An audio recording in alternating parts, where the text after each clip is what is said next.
السلام علیکم ورحمۃ اللہ وبرکاتہ۔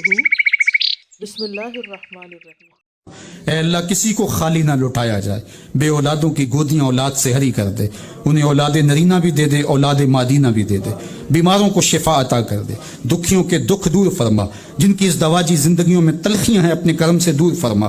جو والدین اپنے بچوں کے لیے نیک رشتوں کی تلاش میں سرگرداں ہیں اللہ ان کے لیے صالح اسباب مہیا فرما، جو بیٹیاں سسرال میں دکھی ہیں اللہ انہیں سکھ عطا فرما، اللہ ان کے ماں باپ کی آنکھوں کو ٹھنڈک عطا کر دے۔ اللہ ہمیں کبھی بھی خالی نہ لوٹانا، ہمیں مایوس نہ لوٹانا، ہم تیری دہلیز کے بکاری ہیں، تیری چوکھٹ کے فقیر ہیں، اللہ تیرے سے مانگتے ہیں، تیرے علاوہ کسی سے نہیں مانگتے، اپنے محبوب کے وسیلے سے ہماری دعائیں قبول فرما، اے اللہ ہماری التجائیں قبول فرما، اے اللہ اگر ہماری دعائیں رد کر دی گئی شیطان بہت خوش ہوگا، اس کی خوشی کے اسباب نہ ہوں، اللہ ہمارے دلوں کو ٹھنڈا کر دے، اللہ اس بیماری کو، اس کرونا وبا کو دور کر دے، ہمارے اٹھے ہوئے ہاتھ خالی نہ لوٹائے جائیں۔